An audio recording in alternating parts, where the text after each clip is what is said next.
ठीक है, स्टार्ट करते हैं। इस वीडियो में अपन जानने वाले हैं कलेक्टिव इन्वेस्टमेंट स्कीम के बारे में। सीआईएस स्कीम आपको पता ही होगा ऑलमोस्ट, म्यूचुअल फंड के तरीके से ही होता है। म्यूचुअल फंड अभी अपन ने देखी नहीं है, उसकी मैं जल्दी वीडियो पोस्ट करूंगा, अपलोड करूंगा।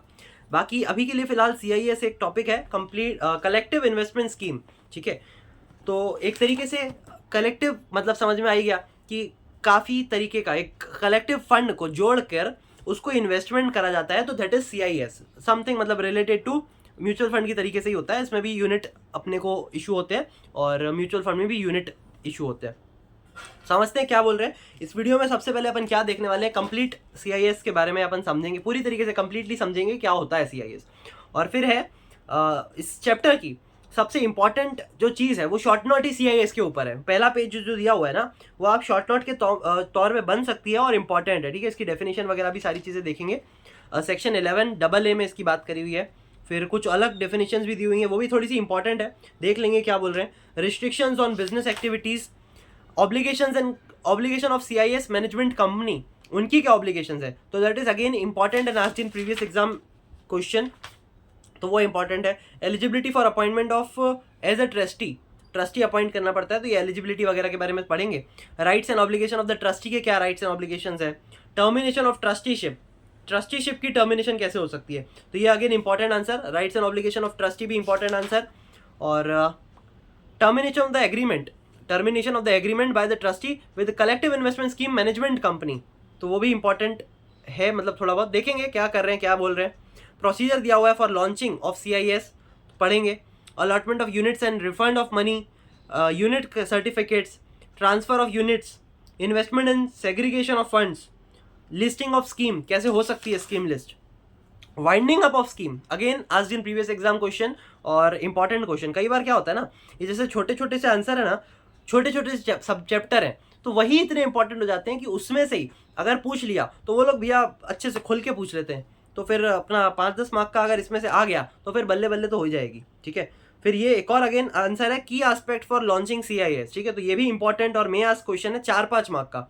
ठीक है, तो 13 पॉइंट्स दिए हुए हैं, इसमें से आपने कोई भी 9-10 पॉइंट करके अपना 8-9-10 पॉइंट करीब करीब याद रख के कर सकते हैं। फिर कुछ केस लॉ दिए हुए हैं, पर अपन केस लॉ डिस्कस नहीं करने हैं यहाँ पे, अपन पूरी तरीके से समझते हैं सीआईएस क्या होता है। स्टार्ट करते हैं जनरल आंसर के साथ, और शॉर्ट नोट के तौर पे ये बनता है जो मैं अभी पढ़ने वाला हूँ। ठीक है, तो फर्स्ट इंपॉर्टेंट आंसर स्टार्ट करते हैं। Collective investment scheme, by collective investment scheme is a scheme A collective investment scheme is a scheme that comprises a pool of asset that is managed by the CIS manager and is governed by the collective investment scheme regulation given by SEBI. ठीक है, बस ये इतना ही point था पहला। फिर आगे क्या बोला देखो, the investors hold a proportion of the scheme known as the units of the CIS. Investors do not have day-to-day control over the management and operation of such scheme or arrangement. आप जानते ही होगे, mutual fund में वगैरह में भी आप अगर investment करते हैं तो आपको डे टू डे उसमें वो नहीं होता, आपको सिर्फ ये पता होगा कि हाँ भैया आज कितना कमाया या वैसे कितना कमाया। आप उसके अंदर डे टू डे हेरा फेरी नहीं कर सकते, नहीं तो ऐसे तो कोई करना ही नहीं देगा इन्वेस्टमेंट। आज अगर गिर गया तो आप बोलोगे कि भैया तुम क्या कर रहे हो और मेरे पैसे निकालो, ये वो। तो वो क्या बोलते हैं, डे टू डे ऑपरेशंस में कंट्रोल या मैनेजमेंट या ऑपरेशंस में पार्ट नहीं ले सकते। डेफिनेशन दी हुई है इसमें, अब इसकी क्या बोलते हैं, सीआईएस की सेक्शन है 11AA, अगेन इंपॉर्टेंट है इसीलिए बता रहा हूँ बार बार।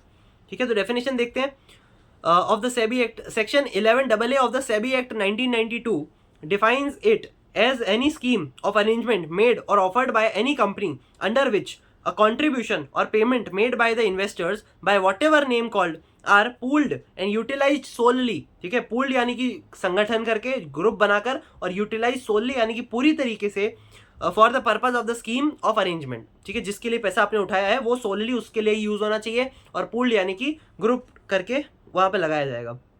ठीक है, वापस पढ़ रहा हूँ। Section 11AA of the SEBI Act 1992 defines is as any scheme of arrangement made or offered by any company under which the contributions or payments made by the investors by whatever name called are pooled and utilized solely. ठीक है, for the purpose of the scheme of arrangement. The contribution or payment are made to such scheme of arrangement by investors with a view to receive profit, income, produce और property. ठीक है, क्यों आप पैसा लगा रहे हो, प्रॉफिट लेने के लिए, कुछ अपना फायदा होने के लिए, इनकम होने के लिए, प्रोड्यूस यानी कि कुछ तरीके से आप एक्स्ट्रा इनकम जनरेट कर रहे हो, प्रॉपर्टी वही सब में यूज किया गया मॉनेटरी टर्म में। वेदर मूवेबल और immovable for such scheme of arrangement, ठीक है, तो ये डेफिनेशन का ही पार्ट है।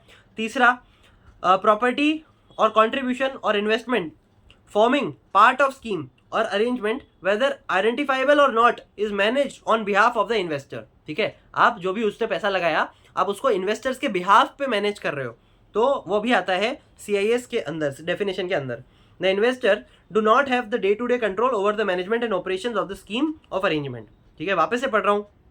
any company under which the contribution or payment made by the investors, whatever name called के द्वारा हो सकता है वो, pooled and utilized solely for the purpose of the scheme of arrangement, the contribution of the payment वो किसके लिए है, इन्वेस्टर के लिए, इन्वेस्टर ने क्यों लगाया है, with a view of receiving profit, income, produce property whether movable or immovable from scheme of arrangement, the property contribution investment forming part of scheme of or arrangement whether identifiable or not is managed on behalf of the investors. तीसरा, the investor, चौथा, the investor do not have day to day control over the management or operations of the scheme or arrangement, ठीक है जी। आगे बात करते हैं, क्या बोल रहे हैं इसमें, on the backdrop of Sahara scam, ठीक है, सहारा स्कैम की भी कुछ बात हो रही है यहाँ पे।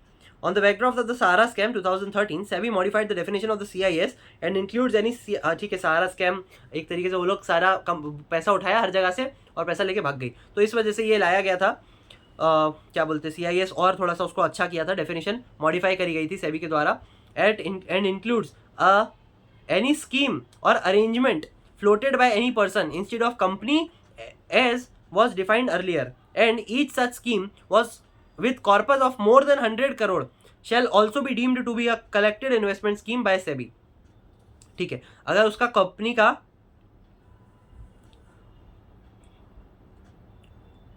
कोई ऐसा व्यक्ति है जो कि स्कीम और अरेंजमेंट के थ्रू पैसा ले रहा है, भले ही वो कंपनी ना भी हो, पर उसका कॉर्पस मोर देन 100 करोड़ है ना, तो उसको भी CIS स्कीम के तौर पे ही देखा जाएगा कि वो भी CIS स्कीम कर रहा है by SEBI. The security law amendment act 2014 defines it any pooling of funds under any scheme or arrangement which is not registered with SEBI involving a corpus of rupees 100 crore or more shall be deemed to be the CIS। वही बात है जो ऊपर अपन ने लिखा देखा। Close ended collective investment scheme, ठीक है, अब इसमें ना दो प्रकार की होती है, एक होती है ओपन एंडेड, एक होती है क्लोज एंडेड। तो देखते हैं क्या बोल रहे हैं। Close ended collective investment scheme means any collected investment scheme launched by the collective investment management company in which the maturity period of the collective investment scheme is specified and this is no provision for repurchase before the expiry of the collective investment scheme, ठीक है। Close ended scheme वो scheme हो गई कि आप जहाँ पे पैसा तो लगा रहे हो पर एक फिक्स हो जाएगा टाइम पीरियड कि भैया इससे पहले तो आप नहीं बेच सकते, ठीक है, तो is specified and there is no provision for repurchase before the expiry of the CIS, ठीक है, तो वो क्लोज एंडेड हो गया कि हाँ भैया जब ये खत्म होगा उसके बाद ही तेरे को इसका जो भी तेरे को निकालना करना है वो तू कर सकता है। मान लो अगर 5 साल का क्लोज एंडेड स्कीम है तो फिर 5 साल तक उसको छेड़ नहीं सकते, ठीक है। मैच्योरिटी पीरियड मतलब एक स्पेसिफाई कर दिया जाएगा मैच्योरिटी पीरियड, ठीक है।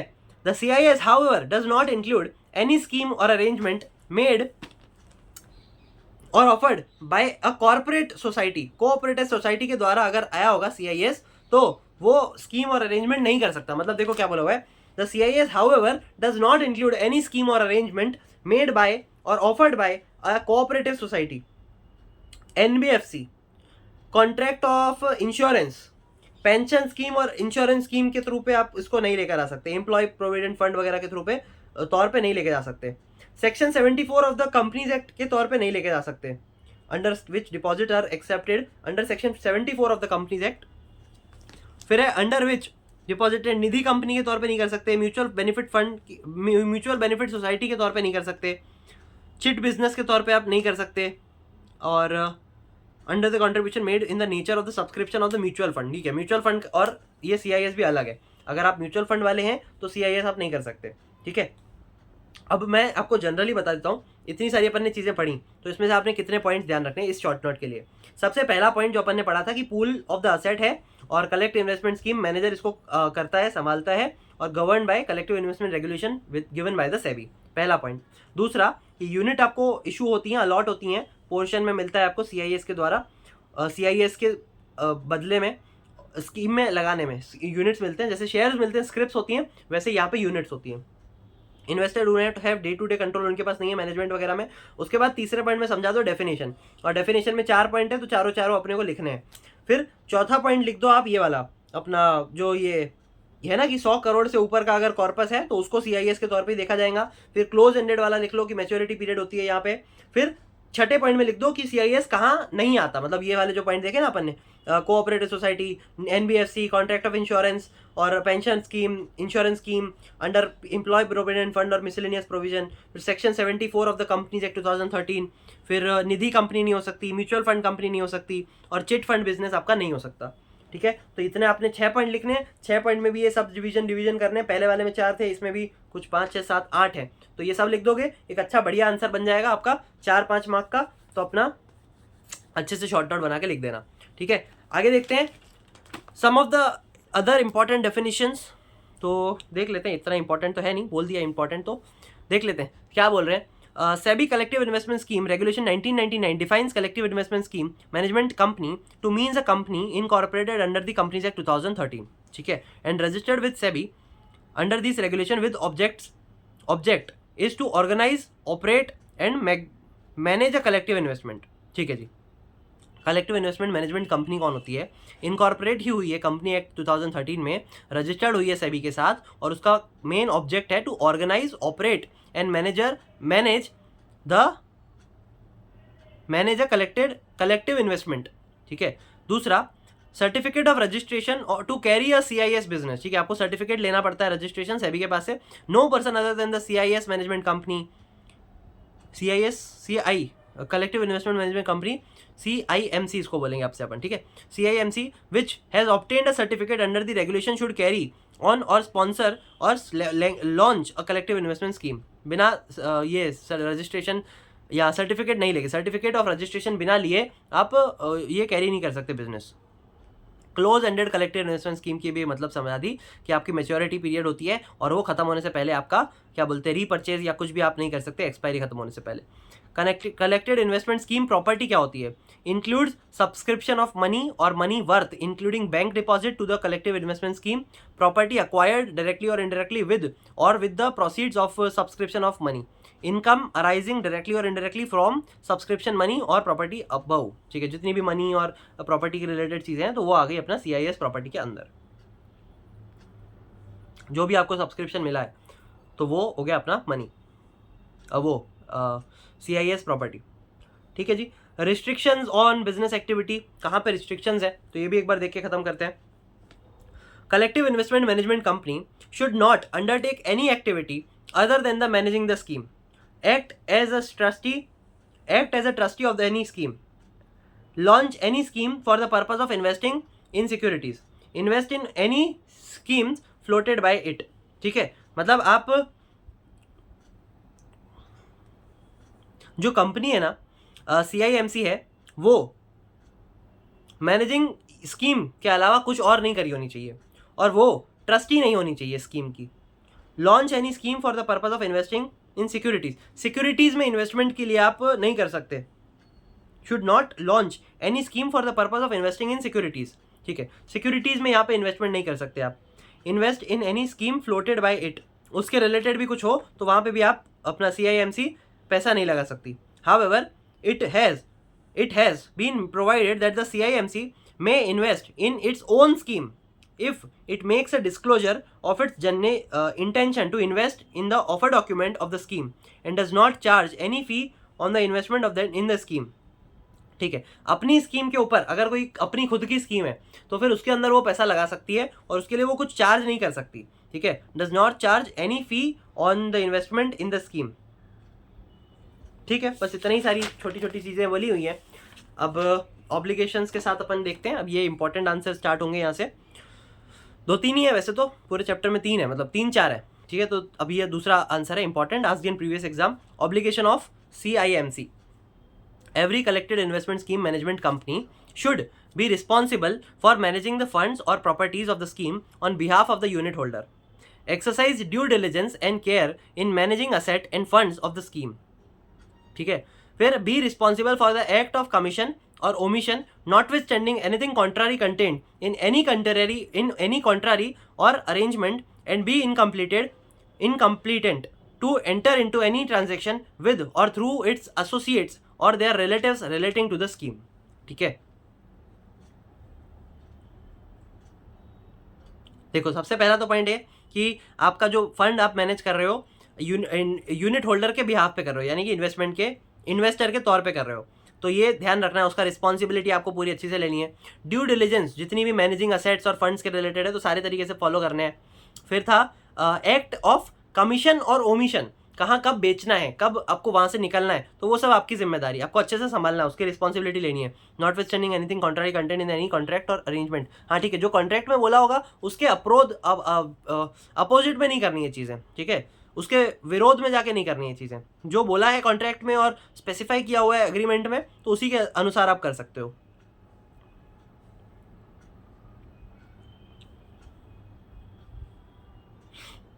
चौथा, B incompetent to enter into any transaction with or through its associates or their relatives relating to this scheme, ठीक है, रिलेटिव नहीं हो सकते, ठीक है, रिलेटिव्स नहीं हो सकते इस स्कीम का part. Be incompetent to enter into any transaction with or through its associates or their relatives relating to the scheme, नहीं हो सकते वो, मतलब अपने रिलेटिव के साथ ये सब काम नहीं करने ट्रांजैक्शन वगैरह, ठीक है। अपॉइंट, पांचवा point, appoint registrar and share transfer agent and should also abide by their respective code of conduct as specified in the third schedule. 6 point, ठीक है, give receipt for all money received and report of the receipt and payments to the SEBI on monthly basis पे, आपको जितना पैसा आया जितना गया वो सब आपको मंथली बेसिस पे सेबी को रिपोर्ट करनी है। 7वां point, hold a meeting of board of director to consider the fair of scheme at least twice in every 3 months, 3 महीने में 2 बार आपने कंपलसरी करना ही करना है बोर्ड ऑफ डायरेक्टर की मीटिंग। And also ensure that the officers और employees do not make improper use of their position और इंफॉर्मेशन टू गेन डायरेक्टली और indirectly an advantage for them self और फॉर एनी अदर पर्सन और to close determinant to the scheme, ठीक है। Employ और officer के भी बोल दिया कि वो लोगों को अपनी पोजीशन का गलत इस्तेमाल नहीं करना है और डायरेक्ट अपना गेन या फिर इनडायरेक्टली अपने गेन के लिए नहीं करनी है, एडवांटेज खुद का नहीं होना चाहिए। यहाँ पे आप इन्वेस्टर के लिए इन्वेस्ट कर रहे हो तो फिर इन्वेस्टर का ही भला करो, खुद का भला मत करो। 8वां पॉइंट देखो क्या बोल रहा है, obtain adequate insurance against the property of the scheme and comply with such guideline directives, circular and instructions as may be issued by the SEBI from time to time on the subject of CIS, that is as the end of the March, June, September and December, ठीक है जी। यहाँ पे क्या बोला, देखो आपने insurance लेना है उस प्रॉपर्टी का जो भी स्कीम में पैसा लगाया, मतलब जितना भी इन्वेस्टर्स ने पैसा लगाया है ना उसका आपने इंश्योरेंस लेना है। obtain adequate insurance against the property of the scheme and comply with such guideline, directives, circular और instruction जो भी सेबी ने बोले होंगे time to time on the subject of CIS, that is as the end of the मार्च, जून, सितंबर और दिसंबर, एक तरीके से हर क्वार्टर में आपने बताना है स्टार्टिंग में ही कि क्या चल रहा है और CIS के तौर पे वो सब मतलब सेबी लाती है तो वो इतना कुछ नहीं है, आपने बस पहला वाला लाइन भी लिख दोगे ना तो चलेगा, पहली या दूसरी लाइन भी लिख दोगे तो चलेगा, या फिर दैट इज के पहले तक भी लिखोगे ना CIS तक तो भी कोई दिक्कत नहीं है, ये मार्च एंड वाला हटा देना तो चलेगा, ठीक है।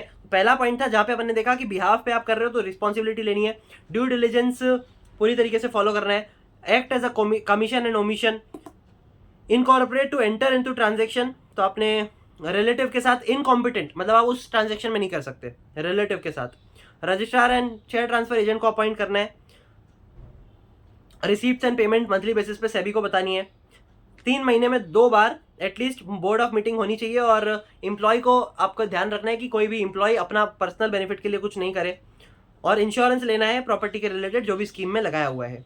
सिंपल, बहुत ईजी ऑब्लिगेशंस है CIAMC की, ठीक है। अब है eligibility for appointment of trustee, तो ये एक बार सिर्फ पढ़ने वाला आंसर है तो एक बार पढ़ के खत्म करते हैं। The person registered with the SEBI as a debenture trustee under SEBI debenture trustee regulation 1993 are only eligible to be appointed as a trustee, ठीक है, जो कि सेबी डिबेंचर ट्रस्टी के तौर पे अलाउड होंगे ना वही एलिजिबल है, क्या बोलते हैं, अपना अपॉइंटेड होने के लिए यहाँ पे ट्रस्टी के तौर पे। No person is eligible to appointed as trustee if he is directly or indirectly associated with the person who have control over the CIMC. ठीक है, no person is eligible to be appointed as a trustee if he directly or indirectly associated with the person who have control over the CIMC. ठीक है, CIMC पे जिसका control होगा या उसके associates trustee नहीं हो सकते. ये चीज़ अपन ने पहले भी देखी और वही बोल रहे हैं. No person should be appointed as a trustee of the scheme if he has found guilty of any offense under the securities law of the or the SEBI or any authorities of to which the SEBI has, मतलब उसने कोई contradiction नहीं किया होना चाहिए, guilty नहीं हुआ होना चाहिए और कहीं पे भी किसी भी एक्ट का उसने वायलेशन नहीं किया होना चाहिए.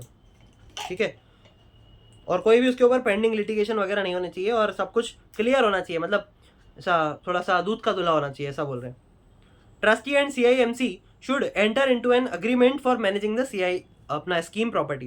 ट्रस्टी और CIMC को स्कीम में अपना एक अग्रीमेंट साइन करना पड़ेगा जहाँ पे वो लोग क्या बोलते अग्री करेंगे कि हाँ भैया मैं ट्रस्टी हूँ और मैं ध्यान रखूंगा ये सब चीज़ों का, और CIMC के तौर पे जितनी भी स्कीम्स वगैरह आएंगी उस प्रॉपर्टी में जितना भी पैसा आएगा तो फिर उसको कैसे मैनेज करना है और वो एग्रीमेंट के तौर पे साइन करेंगे ड्यूली. ठीक है, अब पढ़ेंगे अपन rights and obligation of the trustee.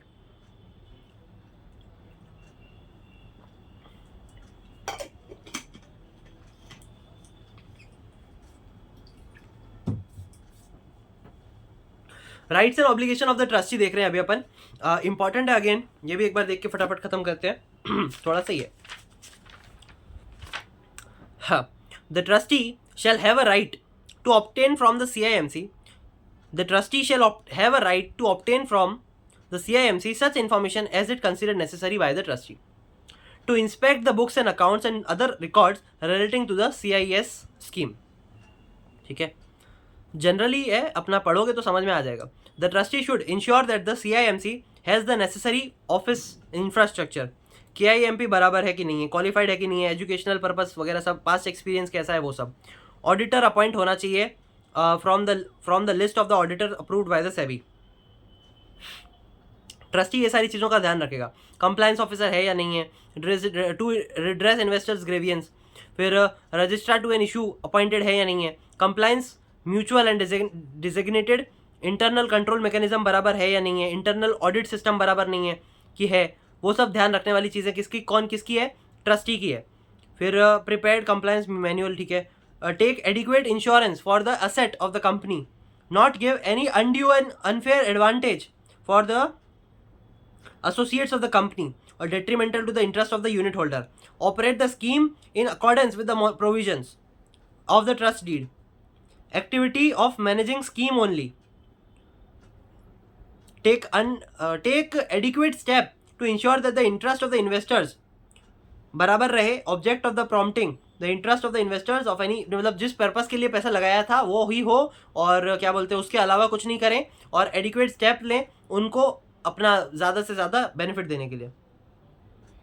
11th point, 12th point, minimum net worth of the continuance basis and shall inform the SEBI immediately of any shortfall. ठीक है, अगर नेटवर्थ है तो वो मिनिमम, जैसे अपन ने देखा था ना, नेटवर्थ 100 करोड़ थी, कितनी थी नेटवर्थ का पॉइंट आया था बीच में. ठीक है, नेटवर्थ का तो नहीं आया, कॉर्पस का बीच में था. नेटवर्थ मोस्टली आएगी, आगे आएगी, मेरे को भी अभी ध्यान नहीं आ रहा, आगे आती है तो मैं फिर आपको बताता हूँ. ठीक है, नेटवर्थ होनी चाहिए, वो मिनिमम है या नहीं है, और अगर नहीं है तो फिर कितना शॉर्टफॉल है तो वो अपना प्रॉपर पूरी करो. ये किसकी ध्यान रखने की जिम्मेदारी है, ट्रस्टी की. A meeting of the trustees to discuss the affairs of the क्या बोलते हैं scheme should be held at least twice in every 3 months. ठीक है, ये सब हो रहा है नहीं हो रहा है बराबर, तो वो ट्रस्टी की भी मीटिंग है तो 3 महीने में 2 बार एटलीस्ट होनी चाहिए. ठीक है, फिर है अपना termination of the trusteeship. Trusteeship कब टर्मिनेट हो जाएगी. The trusteeship of a trustee should come to an end if the trustee ceases to be trustee under SEBI. उन लोगों को नहीं, SEBI ने मना कर दिया, उसको सीज कर लिया as a trustee. If the trustee is in the course of the being wound up, मतलब ट्रस्टी की उठ गए, दिवाला निकल गया उसका. If unit holder holding at least 3/4 of the nominal value. ठीक है, यूनिट होल्डर ने बोल दिया कि अपना 3/4 of the unit holder, at least 3/4 of the unit holder of the nominal value of the unit capital of the scheme passes a resolution for removing the trustee and SEBI approves such resolution. SEBI ने भी हाँ बोल दिया, unit holder ने 3/4 की majority के साथ से उन लोग उसको निकाल दिया, 3/4 की मेजोरिटी के साथ से नॉमिनल वैल्यू जितनी भी उन लोगों की यूनिट कैपिटल होगी उतना। If the interest of the unit holder SEBI for reason to be recorded in writing decide to remove the trustee, ठीक है, interest of the unit holder के तौर पे सेबी ने बोल दिया कि नहीं भैया इसके काम ऐसे नहीं है सही कि यूनिट होल्डर का अपना भला हो, तो फिर इसको निकाल देते हैं। तो राइटिंग में अपना वो सब पूछ पाछ के हो जाएगा, डिसाइड कर सकती है मतलब राइटिंग में, remove the trustee. If the trustee serves on the CIMC a notice of not less than 3 months expressing intention of a not to continue a trustee, ठीक है, 3 महीने पहले आपको बताना पड़ेगा कि भैया देख तू चंद दिनों का मेहमान है इस कंपनी में और तेरे को फिर निकाल दिया जाएगा, ठीक है। फिर एक और आंसर है टर्मिनेशन का ही, क्या बोल रहे हैं देखो, termination of agreement by trustee with the collective investment management company, termination of the agreement by the agreement का यहाँ पे टर्मिनेशन हो रहा है by the trustee with the collective investment, ठीक है, यहाँ पे ट्रस्टी सामने से निकलने की बोल रहा है। अब ट्रस्टी बोल रहा है तो वो अब सामने से बोल रहा है तो हमको क्या निकालेगा कि हम निकल रहे हैं, ठीक है। तो agreement entered into the trustee with the CIMC shall may be terminated if the CIMC is in the course of the being wound up, ठीक है, CIMC बंद होने वाली है as the provision of the companies act, तो फिर trusteeship खत्म ही हो जाएगी, मतलब एग्रीमेंट ही खत्म हो जाएगा बीच में, टर्मिनेशन ऑफ द एग्रीमेंट है यहाँ पे। और क्या बोलते हैं ट्रस्टी यहाँ पे कर सकता है अगर CIMC वाउंड अप हो रही है। दूसरा, if unit holder holding at least 3/4 of the nominal value of the unit capital of the scheme passes a resolution for the termination of agreement with the CIMC and the prior approval of SEBI has been obtained, unit holder की 3/4 की majority के साथ सेबी के approval के साथ वो लोग बोल रहे हैं कि भैया तुम लोग तो दूर रहो एक दूसरे से तो ही सही रहेगा हम लोगों के लिए, तो अग्रीमेंट विद द सेबी वो लोग CIMC टर्मिनेट कर सकते हैं। If in the interest of the unit holder SEBI और द ट्रस्टी, ठीक है देखो, इन interest of the investor holder SEBI बोल रहा है और the trustee after obtaining prior approval of the SEBI, मतलब अगर ट्रस्टी है तो फिर सेबी का अप्रूवल लेके and after giving an opportunity of being heard to the CIMC decide to terminate the agreement with the CIMC। Simple है जी, आप एक बार पढ़ोगे तो समझ में आई जाएगी चीज़ें, ऐसा कुछ टिपिकल नहीं है। फिर प्रोसीजर दे दिया फॉर लॉन्चिंग ऑफ CIS, तो no CIS shall be launched by the CIMC unless such collective investment scheme is approved by the trustee without obtaining rating from the credit rating agency, आपको must लेनी पड़ेगी अगर आप CIMC कर रहे हो तो खोल रहे हो तो, without getting the CIS appraised by the appraising agency, ठीक है, appraising agency भी appraised लेना पड़ेगा, appraisal लेना पड़ेगा, ठीक है।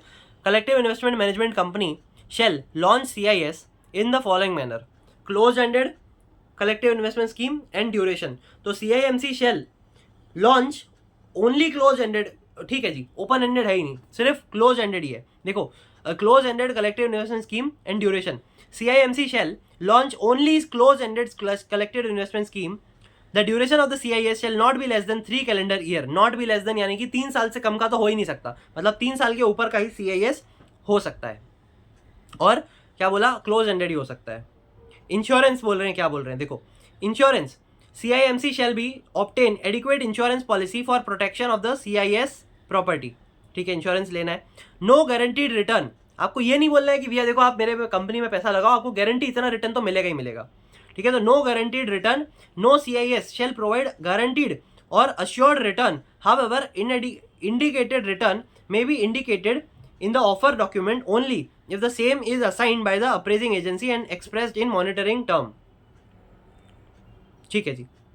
देखो इसमें क्या बोला, नो गारंटीड रिटर्न आपको नहीं बोलना है, no collective investment scheme shall provide guaranteed और assured return, however indicated return may be indicated in the offer document only, मतलब देखो आपका फायदा तो होगा, ऐसा ये नहीं बोलना है कि भैया देखो हम आपको इतना फायदा करवाएंगे, 10% तो हमारी कंपलसरी मिनिमम है कि मतलब हम मैंडेटरीली इतनी रिटर्न तो देते ही हैं, तो इतनी गारंटी नहीं देनी है।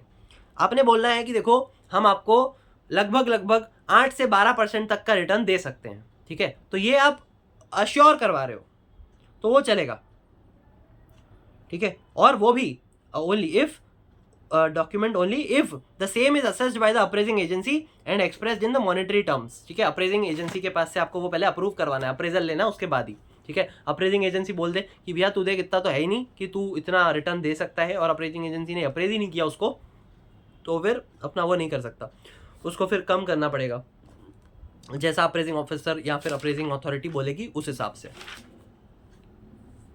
आगे देखते हैं allotment of units and refund of money, ठीक है। The CIMC should refund the application money to the applicant if the scheme fails to receive the minimum subscription amount, subscription amount नहीं हुई तो जाहिर सी बात है फेल हो गया आपका इन्वेस्टमेंट, जो भी अपनी CIMC कर रही थी तो उसको रिफंड करना ही पड़ेगा. Any amount refundable should be refunded within a period of 6 weeks from the date of the closure of the subscription list by registered AD and by check or demand draft. 6 हफ्तों के अंदर आपने refund करना है. In the event of the failure to refund the amount within the period specified, the CIMC has to pay interest to the applicant at a rate of 15% per annum on the expiry of 6 weeks from the date of the closure of the subscription list. If the event of the failure to refund the amount within the period specified, the CIMC has to pay interest to the applicant at the rate of 15% per annum on the expiry of 6 weeks from the date of the, ठीक है.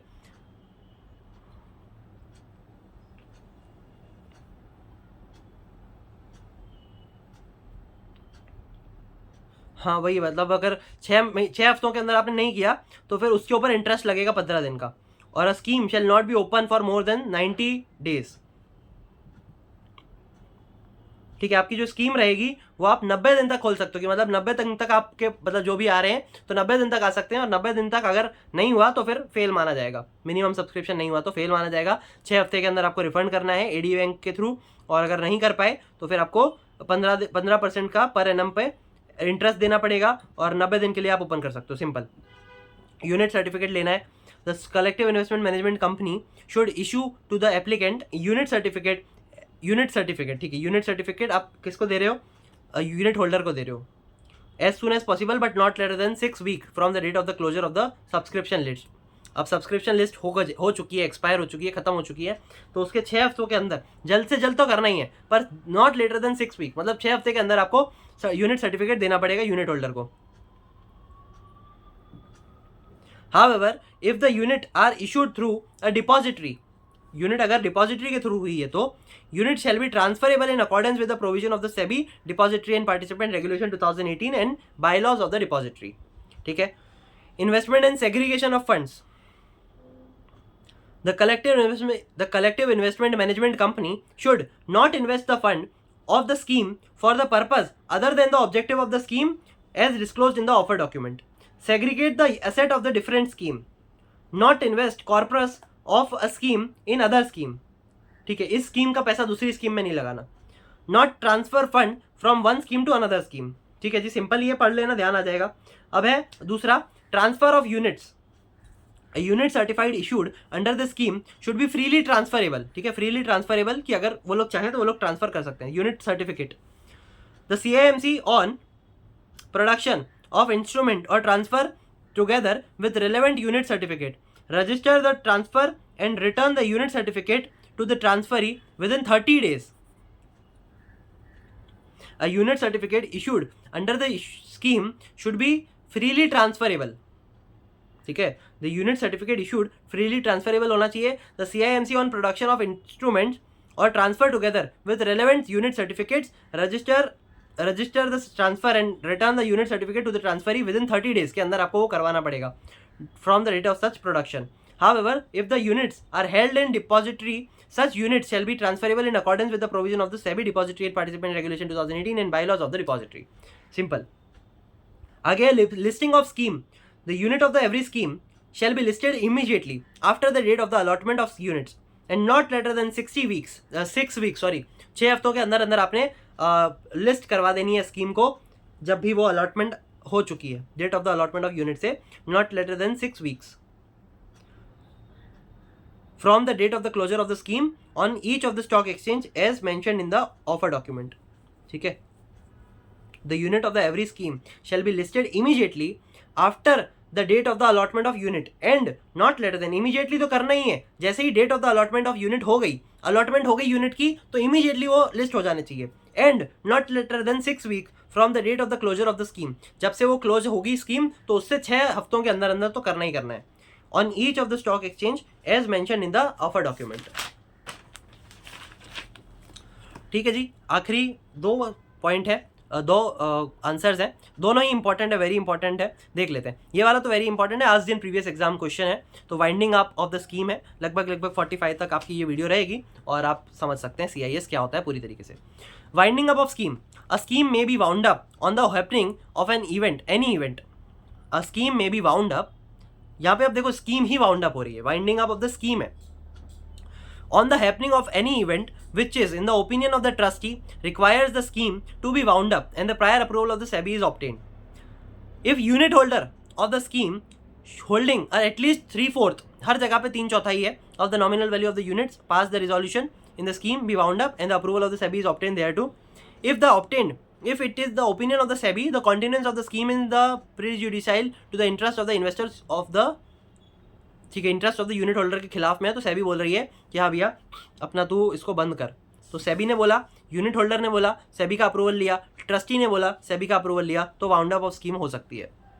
चौथा case एक और देख लेते हैं। If in the opinion of the CIMC the purpose of the purpose of the scheme can not be accomplish, CIMC बोल रही है कि जिस पर्पज के लिए हम लोगों ने जिस पर्पज के लिए पैसा लिया था वो अब हो ही नहीं सकता, and it obtains the approval of the trustee and that to the unit holder, मतलब उन लोगों ने अब ट्रस्टी की भी अप्रूवल ले ली, यूनिट होल्डर की भी अप्रूवल ले ली of the scheme holding at least 3/4 of the nominal value of the unit capital of the scheme with the resolution that the scheme be wound up and approval of the SEBI in obtain thereto. मतलब सबकी approval ले ली, CIMC ने बोला कि अब देखो ये काम हो ही नहीं सकता, तो ट्रस्टी से भी बात कर ली, यूनिट होल्डर की भी 3/4 मेजोरिटी देख ली और सेबी को भी बोल दिया कि अब भैया ये हो नहीं सकता, अपना वाउंड अप करवाओ, तो वाउंड अप हो सकता है। ठीक है, 4 पॉइंट थे, चारों पॉइंट बहुत ईजी सिंपल है। सबसे पहला, इन एनी इवेंट अगर ट्रस्टी ने बोला सेबी की गाइडलाइन अपनी अप्रूवल लेके, यूनिट होल्डर ने बोला 3/4 अपना नॉमिनल वैल्यू, सेबी की अप्रूवल है तो कर सकते हो। कंप्लायंस कंटिन्यूएंस ऑफ द, हाँ सेबी ने ही बोल दिया अपने आप से कि हाँ भैया अब ये तो बराबर नहीं हो रहा, यूनिट होल्डर के खिलाफ में जा रही चीज़ें, तो इसको वाउंड अप करो स्कीम को।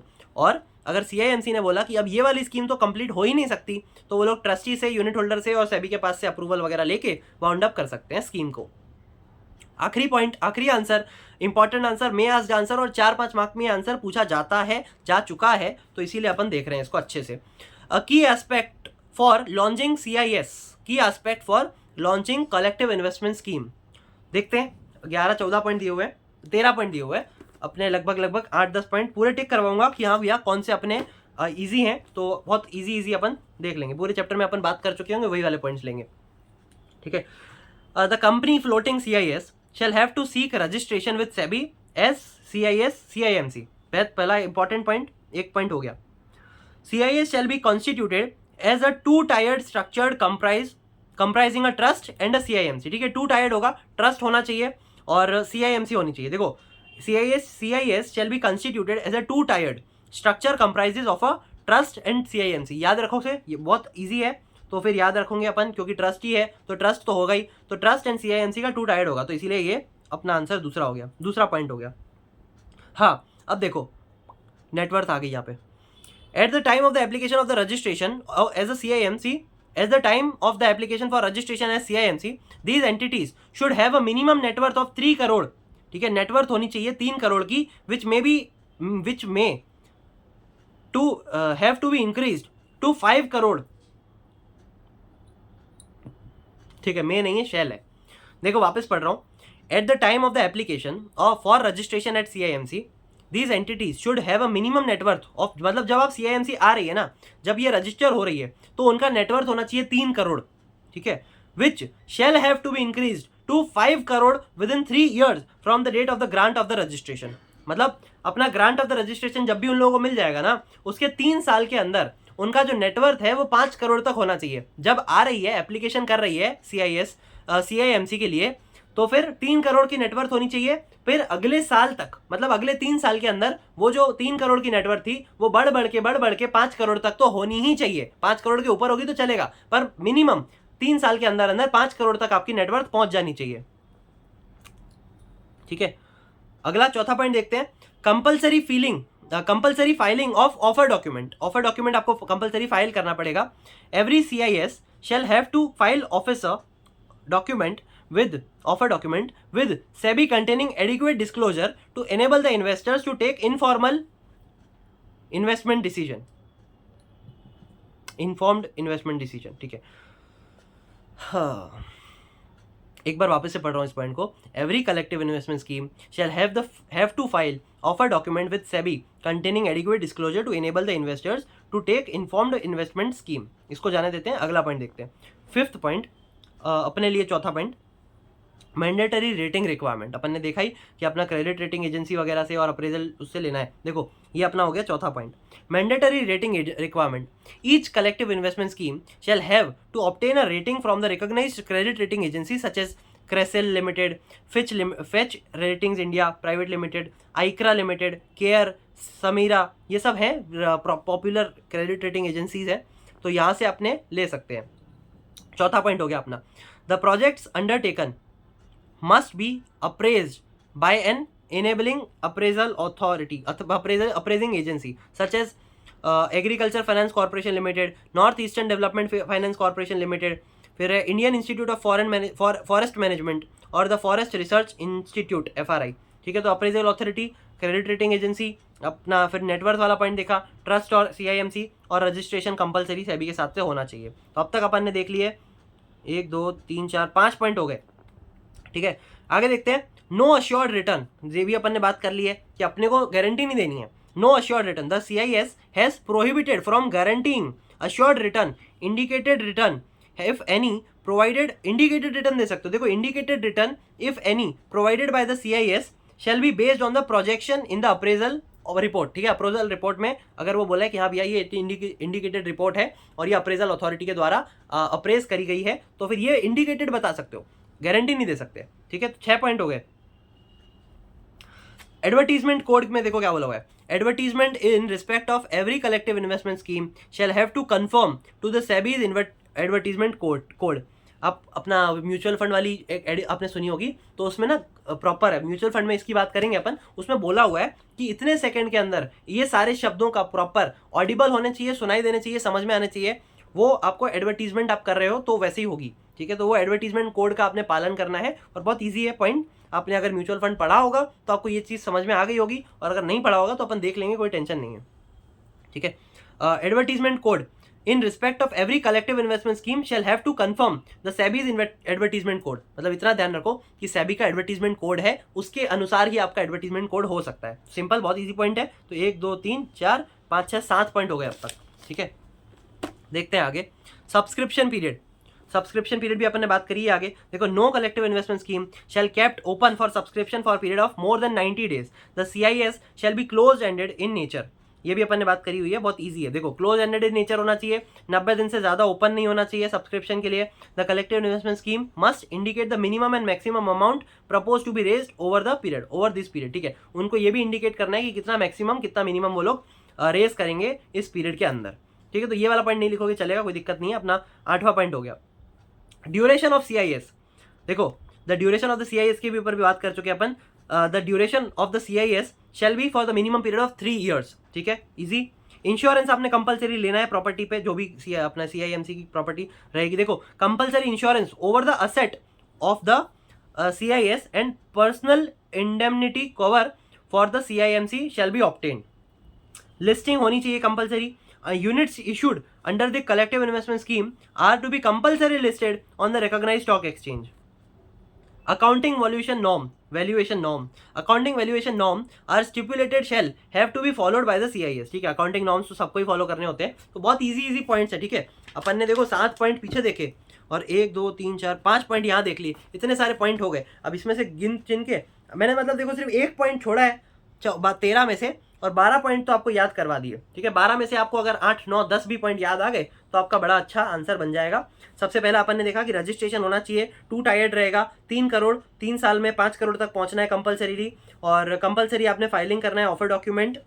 और ये वाला पॉइंट नहीं भी लिखोगे तो चलेगा, कोई दिक्कत नहीं है। मैंडेटरी रेटिंग लेनी है क्रेडिट रेटिंग एजेंसी से, अप्रेज्ड होना चाहिए अप्रेजिंग अथॉरिटी से, अप्रेजिंग एजेंसी से। अपने अश्योर्ड रिटर्न नहीं बताना है, इंडिकेटेड रिटर्न चलेगा। एडवर्टीजमेंट कोड सेबी के एडवर्टीजमेंट कोड के हिसाब से फॉलो करना है। सब्सक्रिप्शन पीरियड है हो सकता है मैक्सिमम अपना ओपन फॉर सब्सक्रिप्शन रह सकता है, नॉट मोर देन 90 डेज।